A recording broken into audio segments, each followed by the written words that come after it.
Well, please welcome back Director Francesco Zippel.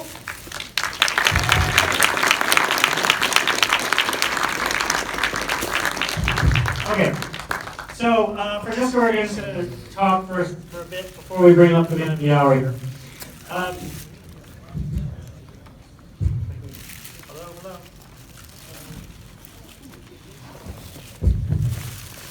Hi. 1, 2, 3. Oh, give us a sec. It seems to not like me so much.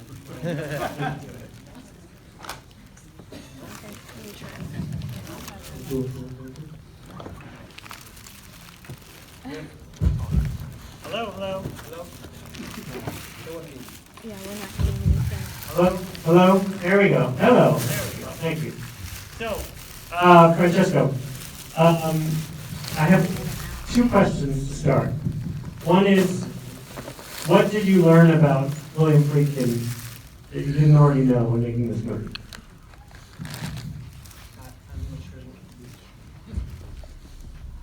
What I...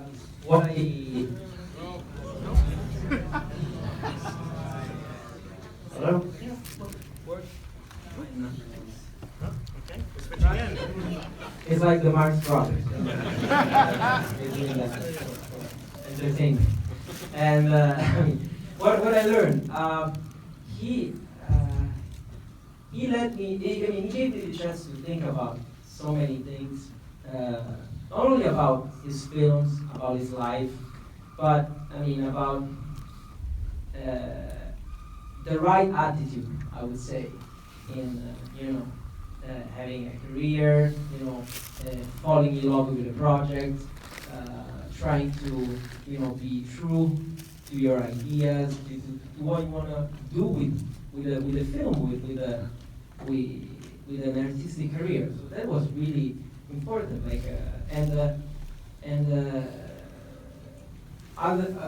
Other than that, all the people that you see in the film, they added something, of course, to what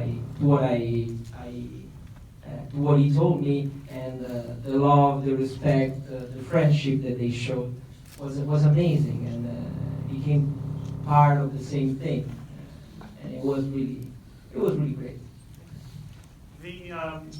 So there's so many great collaborators that you interviewed. I guess another question about that is, what did people tell you when you said, "Oh, I'm making a documentary about William Friedkin"? And then, was there anyone who you tried to reach that you couldn't? Oh, everybody was really, really, really happy to join this documentary, and they were immediately available. Matthew McConaughey, for example, he was working on 10 films at once, and he said, "Please wait for me. I have this film to make in Iceland, then this in India, but please wait for me." Everybody was so quick in responding and so happy. One that to me was totally unexpected was Wes Anderson. I've worked with him in the past, and when I was talking to him, and I was telling him that I was doing this, and he said, "Oh, wow, Billy Friedkin, I love him, I love his films." And at that point, I was thinking about the 2 most different, filmmakers, Billy Friedkin and Wes Anderson. But when I met him, when we had the interview, I experienced the fact that he has almost the same knowledge that Tarantino has about his films. So he was really, really enthusiastic. And anyone you missed? No, actually, I tried to reach out for. I talked to Linda Blair many times, but unfortunately she was very nice, but she was busy. She has a rescue dog foundation in California, and as you probably know, this past year has been terrible for fires and everything, and she's been traveling all over the state. But she was very supporting as well, and we talked. And unfortunately, she's not on the film, but in a way, she's. Did you expect his flowery use of language? Was that something you were aware of? I've been working. I had the fortune of working with him on the Devil and Father Amor before, and so we've been working together. We've been editing. I was there when he was editing the film, and so I was used to a lot of things that made me laugh so much that he tried to teach me some jokes. My English, probably who I am.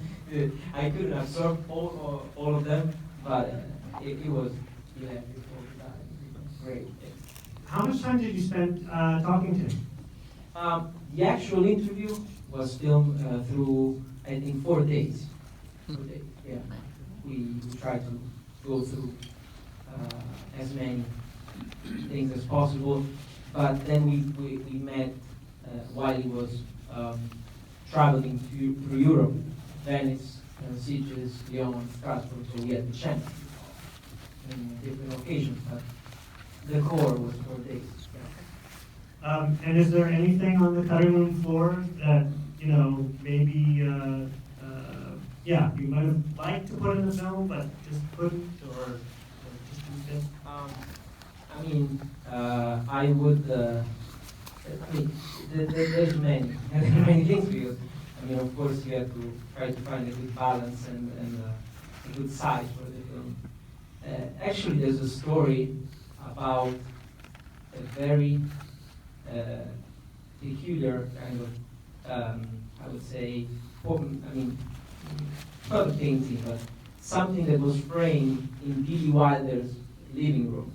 But I think he would be better if you ask him, because I wouldn't be as good at telling this. All right, well, I guess that's a good segue here. I'd like to introduce the founder of the Chicago International Film Festival, Michael Gutza, who is going to say a few words.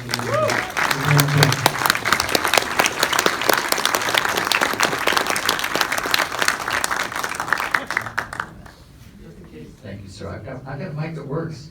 I know somebody here. It's a brilliant film.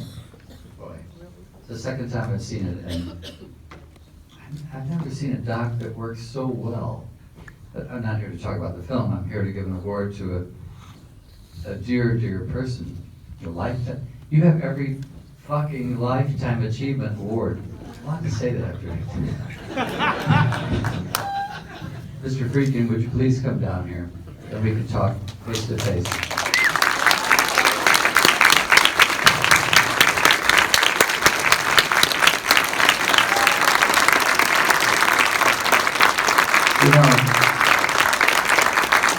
This is more emotional to me.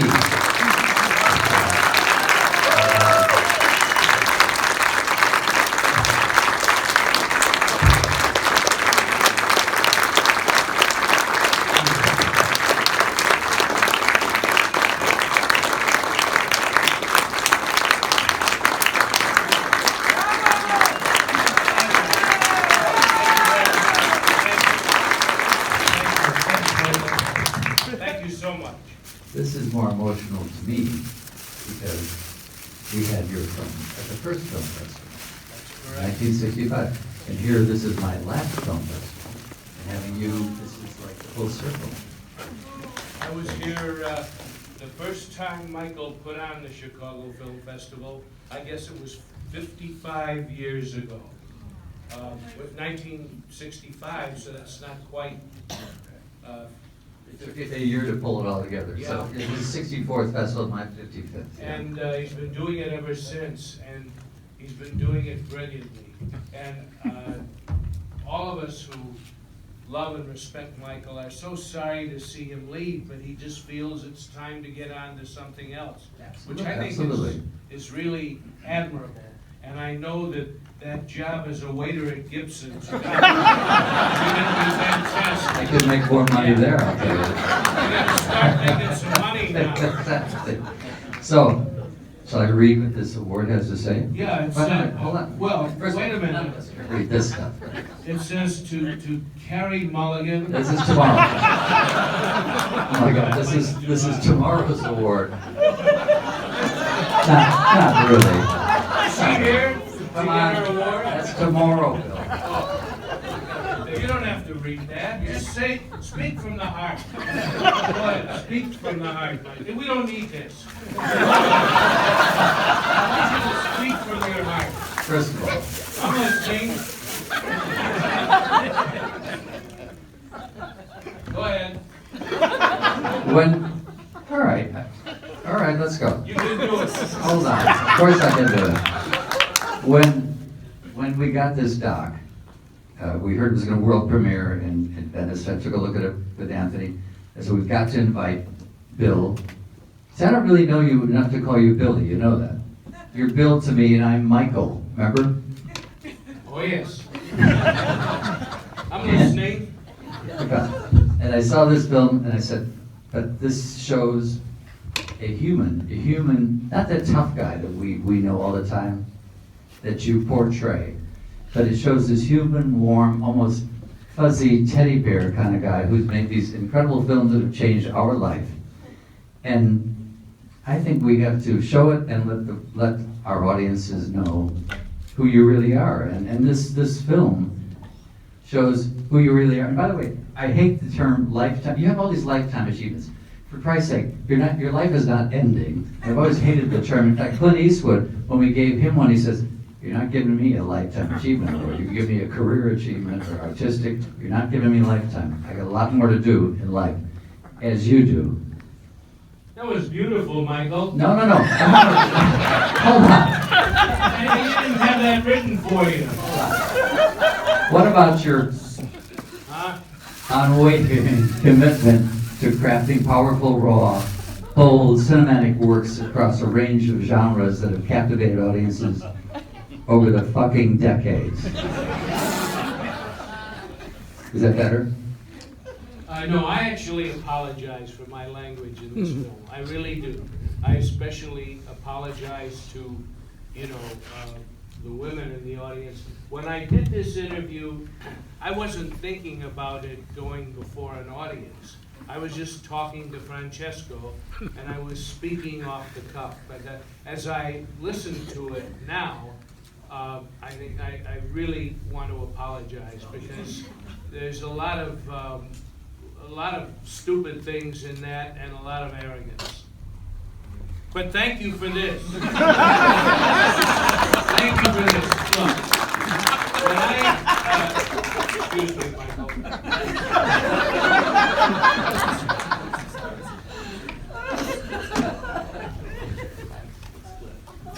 As Carrie Mulligan, I would Tomorrow night. It's tomorrow I night. would like to say I'm going to get this tomorrow night.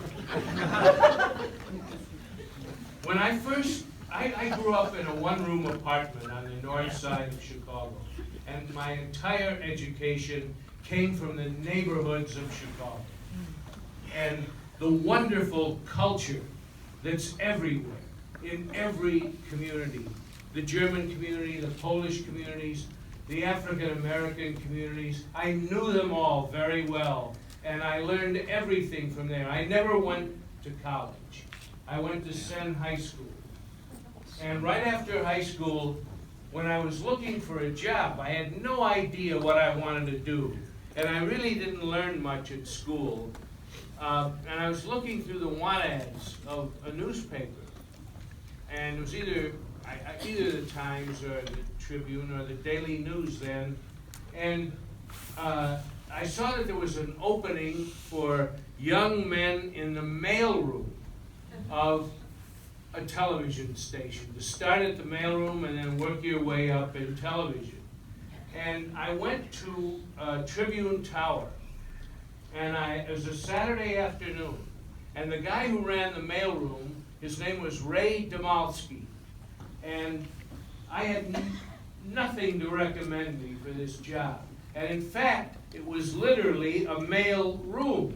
Women could not and need not apply. It was only young boys. And I did an interview with this guy, and he said to me, as I left, he said, "By the way, kid, are you stupid?" And I said, "What do you mean, sir?" He said, look at that ad that you have there. You have an ad for a job in the mailroom, right? Yes, sir. He said, what does the address say on that ad? It says 400 North Michigan Avenue. And he said, well, son, you're at 435 North Michigan Avenue.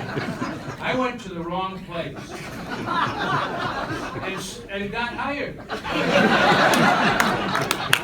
And I was stupid. And in many ways, I still am. I'm not proud of that, but it's true. And I don't know how many of you believe in God, but those of us who have been fortunate enough to make films believe in the movie God. And the movie God has delivered me the casts of the films I've made, the crews, the people I've been fortunate to work with, and they're the ones that have made the films of mine that in some way continue to last. And probably, I said this yesterday, Michael, when I introduced the film The Bandwagon, which is one of my favorite films. That's the kind of film I wish I had made. If I remembered at all for anything, and I'm by no means certain that I will, but it will probably be for The Exorcist and The French Connection. Two very hard-edged films. But the films that I personally love and wish I had been able to direct are the MGM musicals. That's really where my heart is. Thank you. Thanks, Mom. What? I said you're welcome, kid. Mom, you sound like you've had a sex change. Like The Exorcist, I'm doing your mother's voice. Pretending to be your mother. You're doing a great job. Remember, Bill, you did do The Night They Raided Minsky's. No, those are not. The great MGM musicals, they're dead because the Great American Songbook is dead. Those songs were the popular music of that era, the 40s and the 50s. That's my favorite era of motion pictures in this country. And that was over by 1960 when rock and roll came in, and today it's hip hop and rap. And those particular songs, which are the most popular, do not lend themselves well to the beauty and romance of the scores by people like Rodgers and Hammerstein and Cole Porter and Schwartz and Dietz and Sammy Kahn. You know, thanks, Dad. That music is gone, and with that music, those great films are gone. But I'm very pleased to get this award because Chicago means so much to me. Everything I've ever learned, everything I've ever strived for comes from this place and this incredible variegated culture that has meant so much and given so much to the world. But Chicago is not a place that brags about itself. It calls itself the second city. And as far as I'm concerned, it's the most beautiful city in the world, right alongside Venice.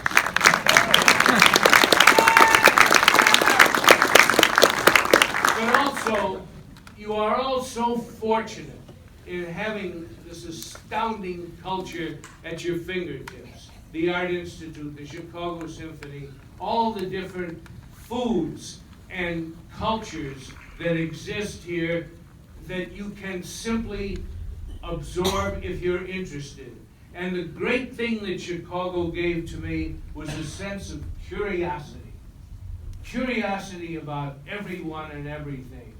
And it's long since been fulfilled.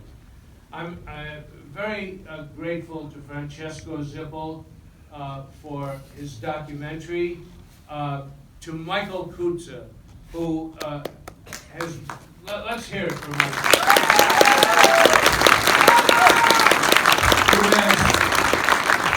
Who has created what? The longest lasting film festival in America. And easily the best in this country. And I'm very grateful to Michael. And of course, I'm grateful to be able to share Carrie Mulligan with my son Jack. It wasn't supposed to happen, but. With my son Jack, who's up there, who I love very much, and my wife Sherry, who are in Orlando. Stand up with me.